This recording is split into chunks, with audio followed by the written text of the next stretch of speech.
Bonjour. Bonjour.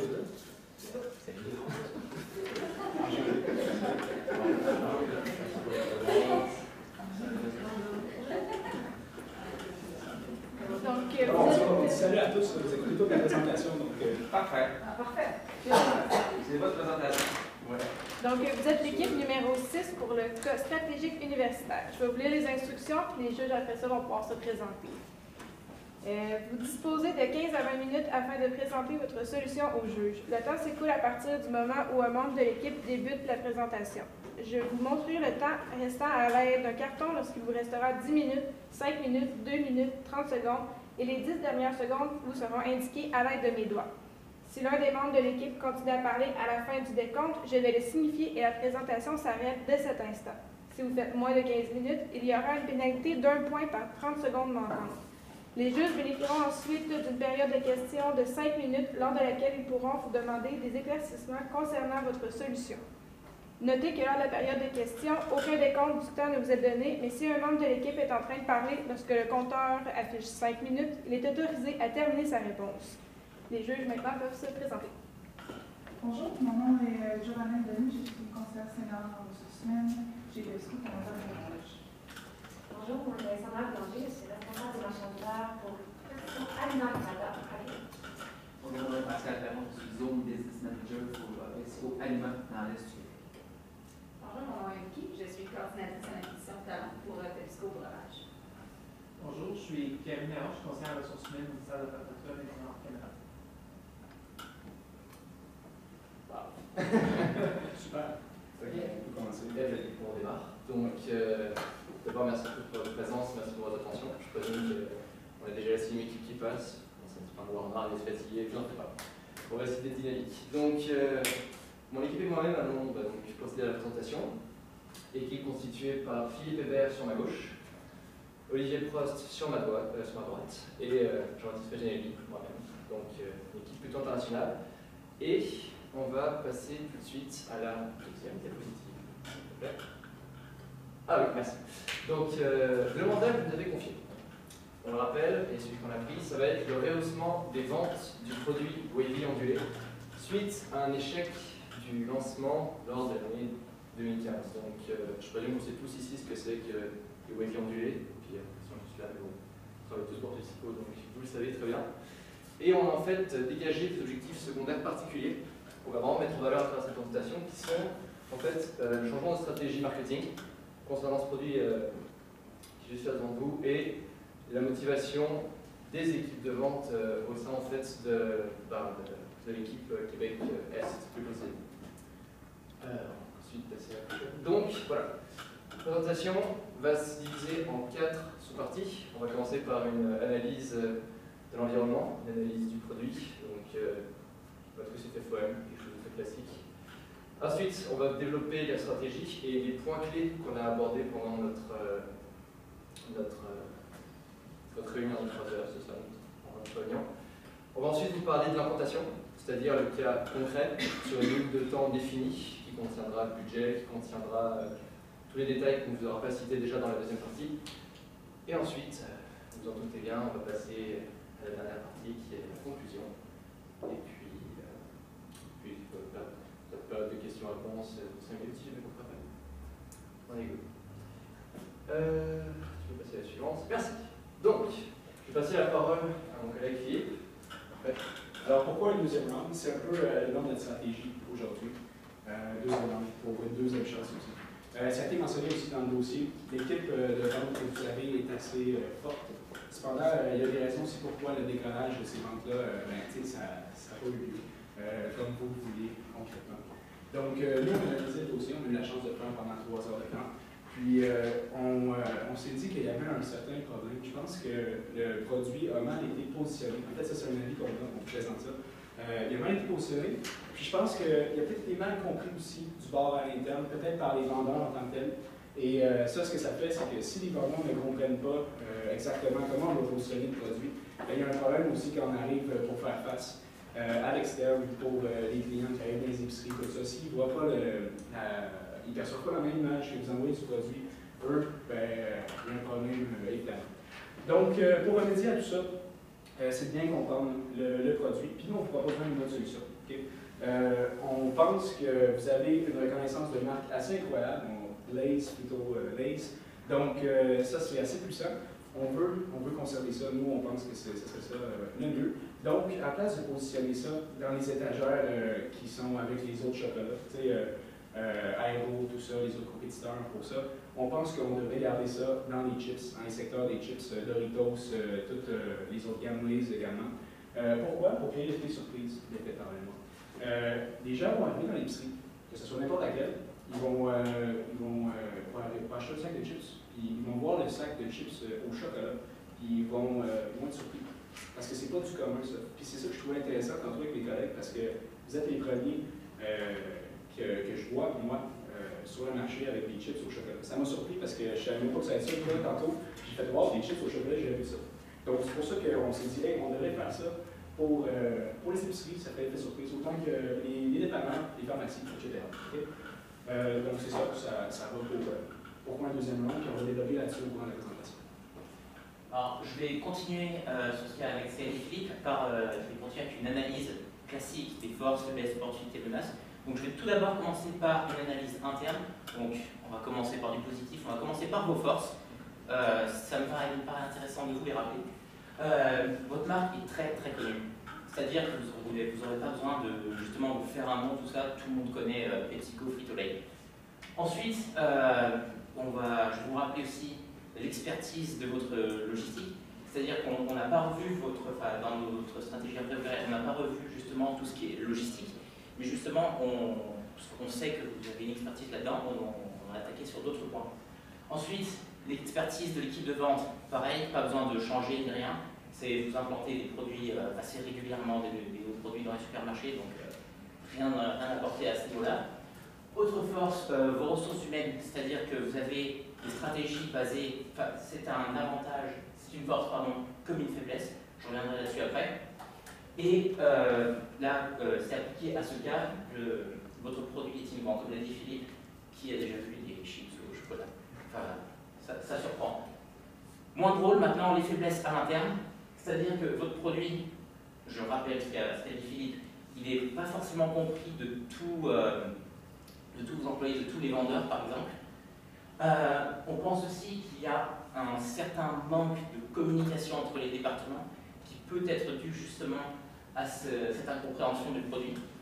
On reviendra là-dessus plus tard aussi. Et enfin, le bonus-malus. Donc c'est ce que j'ai associé dans un slide d'avant aux ressources humaines, c'est-à-dire que le salaire de l'employé sera basé sur ses ventes.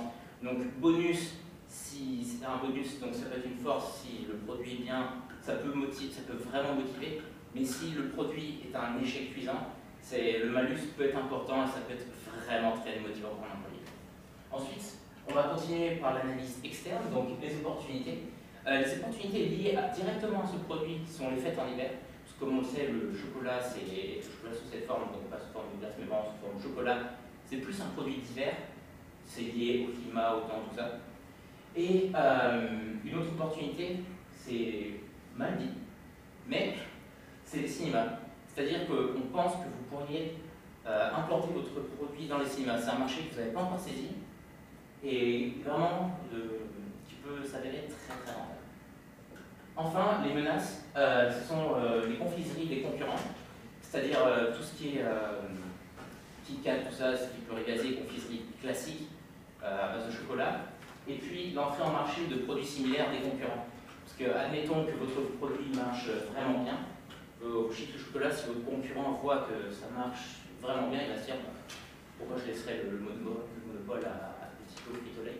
C'est grave, moi aussi j'en veux un petit coup. Voilà, je vais. C'est intéressant. Donc, c'est ça. Nous, à l'université, ce qu'on nous apprend, c'est de choisir une niche très précise pour qu'on s'adresse à une clientèle, c'est ça, précise, par exemple, à la répétition. Mais ils mettent beaucoup l'accent là-dessus. Puis, on a pensé, comme vous voyez à l'écran, des jeunes qui commencent à 18 ans jusqu'à 30 ans, ça peut être avant bien sûr, mais environ dans ce range d'âge-là. Puis on pensait aux étudiants surtout.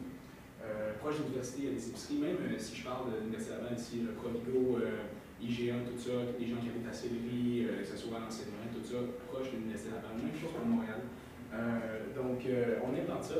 Souvent, les gens de notre âge, je ne veux pas stéréotyper, mais nous, on aime bien votre produit, on les a mangés. Fait que, mais ça peut être bon aussi. Mais tu sais, qu'est-ce que je veux dire par là aussi, là, si je peux m'arrêter là-dessus, c'est que c'est vrai qu'on peut mettre un sac de chips dans une épicerie, puis tout le monde va rentrer dedans, puis on va essayer que, bien sûr, que de vendre votre sac de chips. Mais c'est important de miser sur les 18 à 30 ans, selon moi, adresser ce produit-là à cette gamme de personnes. Exactement. Je vais prendre la relève du coup pour commencer un petit peu à vous parler du plan de match en tant que tel. Donc, le premier point qui nous est vraiment venu à l'esprit finalement, c'est un rapport au packaging. D'accord? Donc, c'est un très beau packaging, je ne dis pas le contraire. Les couleurs sont chaleureuses, on voit bien le logo de Lay's dessus, on n'est pas perdu, jusque-là, il n'y a pas de problème. Mais on a quand même décelé quelques petites améliorations que vous pouviez faire. À commencer par l'aspect chocolat. On a eu dans le rapport que c'était du chocolat qui était belge, c'est un normal. Ok. Moi-même, je viens de Suisse et bon, sans dire, je sais que si c'est pas mon chocolat qui est meilleur, c'est le chocolat belge. C'est une qualité génialissime, le chocolat belge. Le problème, c'est quoi? C'est que je vois pas marqué que c'est du chocolat belge. Du coup, je me dis pas, waouh, c'est de la qualité, je me dis pas, waouh, c'est incroyable, je me dis pas, via la Belgique, c'est-à-dire de côté du. Non. Je me dis, ah ok, les chips au chocolat, ça a l'air très bon, ça a l'air très bien, excellent packaging, mais je pense que vous pouvez vraiment mettre un avantage concurrentiel en termes de qualité en rajoutant de l'aspect qui vient de Belgique.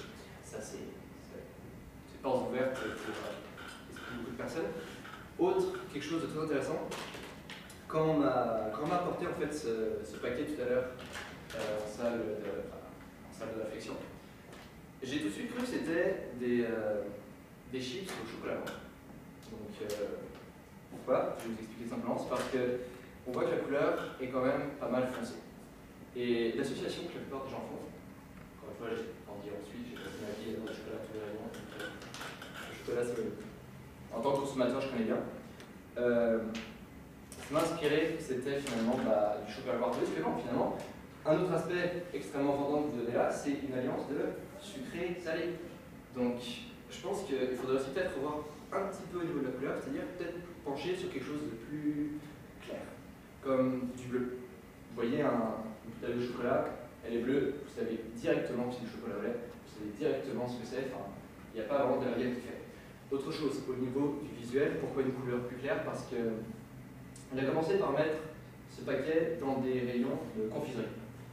Je ne veux pas de dessin, tout ce qui est Kit Kat, tout ce qui est Smarties, tout ce qui est M&M's, c'est jaune pétant, ça brille, il y a dans tous les sens, limite de coffee. Et finalement, votre package était un petit peu discret, d'accord? Alors que Lay's est quand même habitué à avoir des beaux packages qui sont jaunes pétants, on les voit, ils sont présents, ils flashent, et c'est ça qu'on a aussi avec la marque. Donc, niveau packaging, peut-être aussi taper sur une couleur qui serait plus bleue, finalement. Plus bleue pour réorienter vers un côté plus voyant, plus familier peut-être pour le consommateur. Aussi, quelque chose d'important, j'adore votre format, et je suis sûr qu'il est très pratique, mais est-ce qu'il n'y aurait pas moyen de gagner de la place au niveau logistique en baissant peut-être un petit peu la quantité d'air? C'est une réflexion que je m'étais faite comme ça. On va passer à la diapositive suivante pour la mise en marché. En fait, donc là, je pense qu'il ne reste pas trop de temps, on va pencher un peu. Mise en marché, organisation de la disposition. OK. On a pensé à ça, c'est bien sûr, vous êtes dans les épiceries. Les chips, c'est quelque chose, je pense, il y a une durée au produit, c'est périssable. Donc, c'est important de liquider notre inventaire assez rapidement.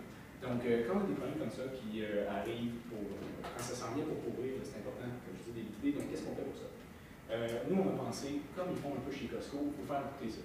Surtout quand c'est un nouveau concept, vous êtes pas mal les premiers là-dedans. Donc, il faut faire découvrir ça aux gens. T'sais, nous, on s'est fait apparaître ça, c'est apparu dans notre face tantôt. Puis, j'aurais dû voir ça peut-être à l'épicerie. Donc, souvent, ce qu'ils font, c'est qu'ils mettent un kiosque à l'entrée. C'est ça qu'on vous propose. Devant chaque épicerie, vous mettez un kiosque à l'entrée. C'est pas juste de le mettre dans des étagères, c'est de le mettre proche des caisses. Pas nécessairement à la caisse, parce qu'à la caisse, ça peut être vu comme des barres de chocolat, des produits un peu plus cheap. Vous avez la reconnaissance de main, comme je l'ai mentionné tantôt, utilisez-la. Puis mettez ça derrière, comme on appelle ça, les boîtes de gondole qu'on disait tantôt. Pardon? Des têtes de gondole. Des têtes de gondole, excusez-moi. Donc, vous mettez ça proche des caisses, les gens, en faisant le line-up de la file, ils vont voir ça, ils vont en acheter. Donc, c'est ça. On met l'accent là-dessus. Puis c'est important parce que nous, on a appelé ça la deuxième chance aussi, cette stratégie-là. Puis je pense que là, vous êtes dans une situation critique à cause que le premier coup a plus ou moins bien marché. Là, il y a les parties prenantes qui ont de la pression un peu, ils vous mettent de la pression à cause que là, ils ne savent pas s'ils vont acheter les chips encore. Donc là, je pense qu'il faut que vous soyez 50-50 là-dedans. Okay? Donc, on a planté ça dans le budget, on va vous l'expliquer tantôt assez rapidement même. On propose que vous mettiez vous-même votre personnel qui font goûter les chips en succursale dans les épiceries en tant que tel.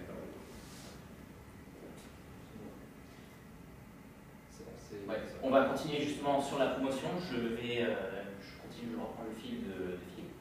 On s'est dit, pourquoi pas un partenariat avec les cinémas. Alors on s'est dit, oui, est-ce que si on s'arrange avec Cinéplex par exemple, pour trouver un arrangement, on achète une place de cinéma, par exemple des grosses sorties comme... une grosse sortie prochainement. Captain America qui va sortir. Il y a plein de grosses sorties, donc des ventes, tout ça. On s'est dit, pourquoi pas un paquet de chips offert à l'achat d'une place. Mais là, on s'est dit non, ça ne va pas marcher parce que justement, on va leur piquer leur vente de popcorn. Ce qu'on s'est dit, c'est que pourquoi pas, à l'achat d'un petit pot de popcorn, on s'arrange avec la compagnie, on leur offre le paquet de chips, les Wave Family. Et pour revenir aux vieux produits, pour les utiliser à notre avantage, comme nous l'avions lu pour ce qui s'est passé l'année dernière, vous étiez débordés de vieux produits. Ce qui serait logique, ce qui paraît logique de faire, c'est justement de faire goûter des vieux produits et de garder les plus récents en rayon. Donc pour prolonger, pour pousser le plus loin possible la date de péremption. Je vais enchaîner sur la motivation interne. Du coup, là, j'attaque vraiment l'aspect. On va délaisser un petit peu le côté du produit, on va vraiment se concentrer sur les ressources humaines. Parce qu'on a lu dans votre rapport, et ça c'était vraiment très important de le mentionner, on vous remercie, que on va dire que vos troupes avaient finalement une petite baisse de morale concernant ce produit, qui était relativement mal vu au sein de l'entreprise, ce qui peut se comprendre. Ça fait jamais du bien à l'ego, ce qu'on a dit. Du coup, pourquoi en fait l'échec a eu lieu? On vous l'a dit, je pense que c'est vraiment un problème de positionnement. Et là où ça serait faire, là où ça serait vraiment un super bon point, ce serait peut-être d'aborder ce côté-là avec vos employés et de leur expliquer, ok, on s'est trompé, pourquoi? Parce qu'on a mal perçu le produit, parce que les gens n'ont pas acheté, parce qu'on a visé le mauvais segment, on a eu un problème en termes de positionnement, de vente.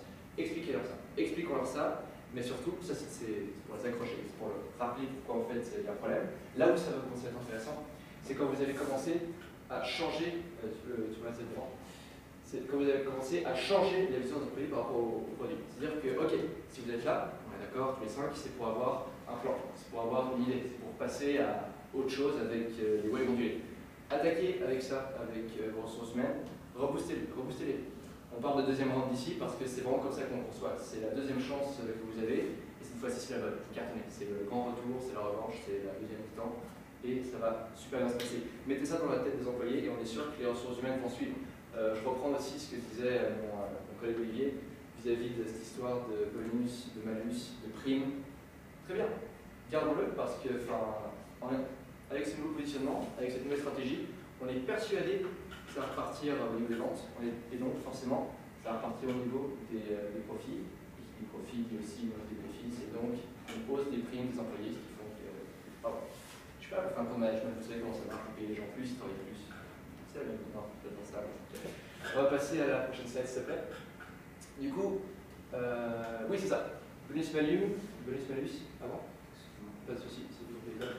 Bonus malus, prime. Les gens aiment la récompense, personne là-dessus, c'est une très bonne idée ce que vous faites, j'adore une politique d'entreprise. Et l'objectif, la motivation commune, je pense qu'il faut juste que les gens prennent ça comme une revanche sur le marché, comme une revanche sur la concurrence. Enfin, c'est jamais agréable de rester sur un échec. C'est jamais bon pour l'ego, c'est jamais bon pour l'entreprise, c'est jamais bon pour rien. Donc là, c'est le comeback. Je vois Lays en premier magasin avec ce super produit, je veux voir un carton plein et je veux que vous employés voient la même chose. Parce qu'il ça va cartonner, ils vont être motivés, c'est la solution, je suis persuadé. On va passer à la suite. Ok. Oui, bon, enchaîner directement avec le budget. Oui, au temps qu'il nous reste, c'est peut-être mieux. Donc, on vous a parlé de beaucoup de choses, mais concrètement, au niveau des chiffres, qu'est-ce qui se passe et sur quoi on s'axe? Nous sommes partis donc sur le fait qu'il fallait faire une petite refonte de packaging, dont je vous parlais. C'est une suggestion qui reste relativement importante. Et on pense que 4 000 $ pour une boîte spécialisée dans le visuel, spécialisée dans le travail, le design, tout ça. Alors, si je peux juste me permettre l'explication de 4 000 $, c'est vrai, comme je l'ai dit, ça peut paraître beaucoup. En fait, c'est aussi pour le design, mais on va chercher un design très professionnel, puis aussi pour l'aspect après ça. Mettons, si vous voulez changer quelque chose, je voyais la limited edition sur votre paquet. Si vous voulez annoncer des petits paquets, mais là, vous avez toujours la relation avec la compagnie qui s'occupe du design pour continuer à changer le logo, peu importe les petits messages que vous voulez. C'est ça, je continue. Parfait. Ensuite, on vous a parlé de kiosques dans les épiceries. Pour arriver à un total de, 16 000 $, comment est-ce qu'on a fait, comment est-ce qu'on a réfléchi? On l'a vu, vous aviez envoyé votre produit sur de grandes plateformes de distribution comme Metro, IGA et d'autres supermarchés, et qu'il fallait absolument avoir des kiosques de présentation et de dégustation. Comment on a réfléchi ça? On s'est dit que si on étalait sur 4 semaines, pendant 3 jours, qui seraient le samedi, le dimanche et le lundi. Pourquoi lundi? Parce qu'il y a des promotions dans la plupart des magasins. En payant un employé 8 heures par jour, 12 $, pendant ces 3 jours, pendant un mois, ça nous fait monter à 16 128 $. Et ça vous ferait bénéficier de cet avantage. Jean-Baptiste, je vais te couper. Oui, coupe-moi, s'il te plaît. On avait prévu, pour terminer, juste un échéancier à très court terme, donc 3 mois. J'ai pas le temps de m'attarder là-dessus, je vais passer directement à la conclusion. Terminé. Pas de conclusion. On va passer à la conclusion. Il y avait tellement de choses à dire sur ce produit. Il y avait tellement de choses à dire sur ce produit. Alors, si vous avez des questions, on va poser On a l'obligé de se mettre juste avant de venir. Ok, alors. Si vous voulez, on peut revenir dessus. Si vous avez des questions, si vous permettez de revenir dessus, ça sera intéressant. J'ai une question par rapport à la stratégie pour les cinémas. Quand vous en avez parlé initialement, ça m'a surpris, j'ai beaucoup aimé ça. J'aimerais juste revenir sur c'est quoi exactement, parce que d'avoir le produit en cinéma, je pense que c'est une excellente idée. Là, on parle de donner, c'est pour une période limitée. J'ai vu dans votre budget qu'on parle de 10 000 $. Parlez-moi plus longuement un peu de ça. Je vais m'occuper de ça avec plaisir. En fait, ce qu'on s'est dit, c'est que pour ce genre de promotion, on ne peut pas jouer sur le long terme. Couvrir tous les cinémas de la région sur plusieurs week-ends, ça reviendrait beaucoup trop cher pour le budget, donc ce ne serait pas intéressant. Ce qui serait par contre extrêmement percutant, ce serait de voir des grosses sorties. Comme on disait, il y aura bientôt des films de super-héros aussi. Captain America qui va sortir, on va y avoir Batman vs Superman, ça va être de la grosse audience. En plus, on est en hiver, les gens ont pas envie de sortir, ils sont au cinéma. Pourquoi est-ce qu'on pense que c'est intéressant que ce produit soit au cinéma? Parce que c'est tout à fait le genre de produit qu'on mangerait, ça serait des M&M's, il y a du chocolat, il y a du sucre, on est bon qu'il y ait dans l'écran. Comment les 10 000 $, en fait, on les a calculés? C'est parce qu'on a pris finalement les charges fixes, c'est-à-dire qu'on a pris le prix que vous nous avez fourni dans votre documentation, et on a soustrait les 32% de marge, donc les 10% de marge que ça faisait les détaillants, et les 22% de marge que vous faisiez vous, les 22% de marge que les détaillants et les 10% de marge que vous faisiez vous, pour garder finalement seulement le prix fixe, qui serait en définitive le seul coût que vous auriez pour cette visibilité-là dans les cinémas. Et pour vous? Super. Au niveau de, vous avez expliqué, vous voulez changer la stratégie de présentation d'épicerie, c'est vraiment aller avec les croustilles salées. Comment vous voulez travailler le produit dans ce secteur? Ok. Je peux parler. En fait, c'est ça, comme je l'ai dit aussi dans la présentation, c'est aussi, ça va surtout à l'encontre du packaging. déjà là, nous, sur quoi on met l'accent dans toute cette présentation-là, c'est vraiment l'effet wow. Okay? On pense qu'avec un budget comme ça, de 40 000 $, on peut même aller planifier ça, pas seulement au niveau monétaire, mais au niveau de l'effet wow. On rentre là, je t'ai dit une couleur bleue pour que ça fasse la surprise, ça soit pétant. Lays, c'est reconnu aussi comme ça, les sacs jaunes Lays, c'est un petit peu classique. Donc, les gens arrivent à l'épicerie, ils veulent acheter un sac Lays normal. Ils disent ça, il y a des chips avec du chocolat par-dessus, c'est étonnant, j'ai le goût d'essayer ça. Tu sais, moi, pour mon expérience personnelle, là, je pense que c'est cool, mais des fois, j'arrive dans les épiceries, puis on est rendu avec des chips avec toutes sortes de saveurs assez sophistiquées, des chips au burger. Ça va vraiment assez bien. Puis ça, honnêtement, je trouve que c'est innovant, c'est nouveau, c'est un goût qui m'intéresse moi-même, ainsi que Julie et Olivier. Donc, on pense que l'effet surprise, ça serait le meilleur pour ça. De quel outil tu utiliserais pour faire ça? Justement, ça serait la rangée des chips, où tu peux aller procurer les chips. Sur les tablettes à manger. Ah oui, c'est ça, c'est ça qui est parlé. Ça serait sur les tablettes, préférablement au niveau des yeux des gens. Puis aussi proche des caisses pendant que les gens font la file. Puis au début, faire connaître ça, on avait un mois dans le budget environ pour faire connaître ça aux gens, donc les faire écouter. Ensuite, c'est très important que les gens qui sont dans nos épiceries disent OK, mais si vous avez ça, on en vend directement là, ou vous pouvez aller en chercher dans le rayon 2 ou dans le corridor 2. Fait que ça soit facile puis les gens y pensent. On n'a pas trop mis l'accent là-dessus, mais à cause en raison du temps. Mais on a pensé aussi à la publicité numérique. C'est une suggestion qu'on fait parce que des fois, ça peut être coûteux, mais pour juste Québec et Montréal, c'est pas si pire que ça. Par expérience personnelle, même que je dis ça. Fait que ça, c'est juste aussi pour rappeler aux gens que ce concept-là, ça existe encore, même après les grandes fêtes à Saint-Valentin et tout ça. Donc, c'est un peu la stratégie, en gros. Je pense que, je sais pas si ça éclaircit vos... Oui, merci. Est-ce que vous voulez vous limiter à la grande surface? C'est ça que je comprends. Du coup, non. Enfin, oui, on se limiterait surtout à la grande surface, mais l'idéal, ce serait que le prochain, si vous deviez faire une extension de marché, le prochain marché que vous devez viser, et ça maintenant vous l'avez bien compris, c'est le cinéma. Parce que, bien sûr que ça a vraiment un potentiel au niveau de la restauration dans le cinéma. Les gens, au cinéma, prennent vraiment des produits qui pourraient être considérés comme des confiseries, en fait. Et je pense que l'avantage de ce produit, c'est qu'il est polyvalent dans le sens où, bien sûr, c'est une chips, et bien sûr, on peut le mettre dans les produits salés. C'est pas pour autant qu'il a perdu son potentiel dans les confiseries. D'accord? C'est d'ailleurs ce que vous aviez fait pendant votre premier départ sur ce produit. Vous l'avez mis directement dans le rayon confiserie. Et on vous a expliqué qu'on pensait que c'était ça le problème. Donc, dans la grande surface, corrigez le tir. Partez dans la rubrique salée, partez dans le croustilles. Ça pourrait vraiment être très bénéficiaire, mais au cinéma, sentez-vous libre de l'adapter comme vous voulez parce qu'il ne va pas être jugé en fonction du fait que est-ce que c'est une confiserie, est-ce que c'est une croustille. Non, il va être jugé du fait que c'est bon et en plus les gens vont commencer à le connaître. Si on rajoute un petit côté promotionnel, on peut parler de ça. En fait, le cinéma, c'est plus une stratégie innovante pour pouvoir l'approcher au marché. Après ça, les épiceries, c'est les gens connaissent en fait. La technique, c'est peu importe quel établissement, on l'affiche. L'arrêt, on fait des choses comme ça. La période des questions est terminée. On espère que c'est clair. Merci. Merci de l'écoute tout le monde.